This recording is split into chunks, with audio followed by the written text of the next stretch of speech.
పథకాలకు పైసల్లో, అభివృద్ధి పనులకు పైసల్లో. ఇది ఇప్పుడు తెలంగాణలో ప్రతి నియోజకవర్గంలో ప్రజాప్రతినిధుల నోట వినిపిస్తోన్న మాట. పంచాయతీలకు నిధులు లేవని ఇన్నాళ్లు సర్పంచులు మొత్తుకుంటే ఇప్పుడు ఏకంగా ఎమ్మెల్యేలే అభివృద్ధి పనులు చేయలేకపోతున్నామంటూ చేతులెత్తేస్తున్నారు.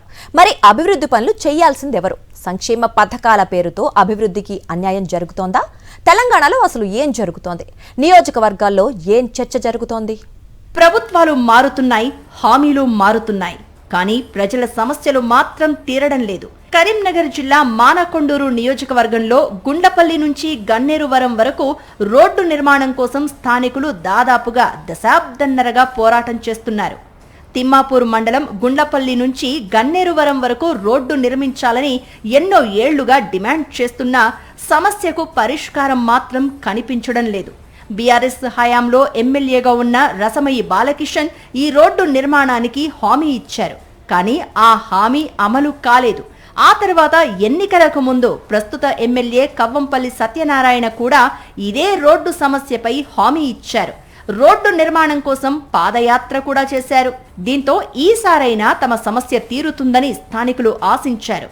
కానీ ఎన్నికలు ముగిశాయి, ప్రభుత్వం మారింది, ఎమ్మెల్యే మారారు, రోడ్డు సమస్య మాత్రం అలాగే ఉంది. 4 రోజుల క్రితం గన్నేరువరంలో జరిగిన మండల సర్వసభ్య సమావేశం సందర్భంగా ఇదే అంశంపై యువజన సంఘాల నాయకులు ఎమ్మెల్యే కవ్వంపల్లి సత్యనారాయణను నిలదీశారు. గుండ్లపల్లి గన్నేరువరం రోడ్డు ఎప్పుడు పూర్తవుతుందంటూ ప్రశ్నించడంతో సమావేశం రసాభాసగా మారింది. అప్పుడు ఎమ్మెల్యే చేసిన వ్యాఖ్యలు ఇప్పుడు చర్చనీయాంశంగా మారాయి. ప్రభుత్వం వద్దే నిధులు లేవని, మరి అభివృద్ధి పనులు ఎక్కడి నుంచి చేయాలన్నట్టుగా ఎమ్మెల్యే మాట్లాడారు. ఎన్నికలకు ముందు రోడ్డు కోసం పాదయాత్ర చేసిన ఎమ్మెల్యే ఎన్నికల తర్వాత ప్రభుత్వం వద్ద డబ్బులు లేవని చెప్పడం ఏంటన్న ప్రశ్నలు స్థానికుల నుంచి వస్తున్నాయి. ఇదే సమయంలో గతంలో ఇదే రోడ్డుకు హామీ ఇచ్చిన మాజీ ఎమ్మెల్యే రసమయి వ్యవహారాన్ని కూడా స్థానికులు గుర్తు చేస్తున్నారు. తాజా మాజీల హామీలు రెండూ ఒకే దారిలో ఉండగా రోడ్డు మాత్రం ఇప్పటికీ కనిపించకపోవడం ఇప్పుడు రాజకీయ చర్చకు దారితీస్తోంది. కవ్వంపల్లి వ్యాఖ్యలను నిరసిస్తూ బీఆర్ఎస్ పార్టీ ఆధ్వర్యంలో గుండ్లపల్లి నుంచి భారీ ర్యాలీగా పాదయాత్ర చేపట్టారు.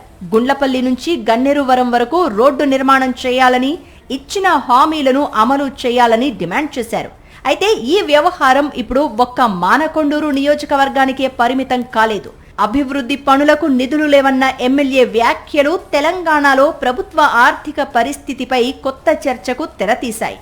ఒకవైపు ప్రతిపాదిత సంక్షేమ పథకాలు, మరోవైపు అభివృద్ధి పనులు. సంక్షేమ పథకాల కోసం ఉన్న నిధులన్నింటినీ వెచ్చించడం, పాలకులకు ప్రాధాన్యంగా ఉన్న ప్రాజెక్టులపై పెద్ద మొత్తంలో ఖర్చు చేయడం, పేరు ప్రతిష్ట కోసం భారీ ప్రాజెక్టులు చేపట్టడం వల్ల మిగిలిన పనులకు నిధులు మిగలడం లేదనే చర్చ జరుగుతోంది. చివరకు ప్రజలకు నేరుగా అవసరమైన రోడ్లు, డ్రైనేజీలు, తాగునీరు, పాఠశాలలు, ఆసుపత్రులు, ఇతర మౌలిక వసతులకు నిధుల కొరత తప్పదు అన్న చర్చ జరుగుతోంది.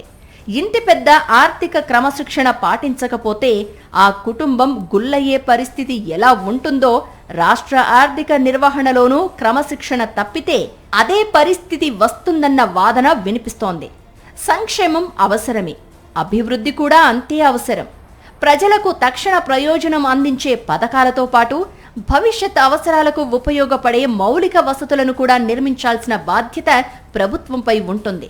కానీ అసలు అభివృద్ధి పనులకు పైసలే లేవని ముఖ్యమంత్రి నుంచి ఎమ్మెల్యేలు, గ్రామ స్థాయిలో సర్పంచుల వరకు చెబుతున్న పరిస్థితి వస్తే మరి ఏం పాలన చేస్తున్నట్టు అన్న ప్రశ్నలు ఉత్పన్నమవుతున్నాయి.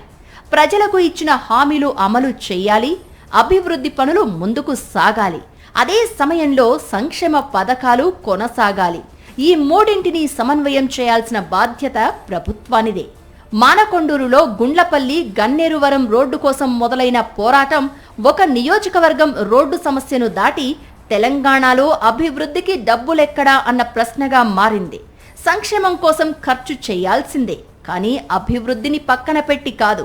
అభివృద్ధికి నిధులు లేవంటే హామీల పరిస్థితి ఏంటి? హామీలు అమలు చేయలేకపోతే ప్రజలకు ఇచ్చిన మాటకు విలువ ఏంటి? ఇప్పుడు తెలంగాణలో నియోజకవర్గాల నుంచి వినిపిస్తున్న అసలు ప్రశ్న ఇదే.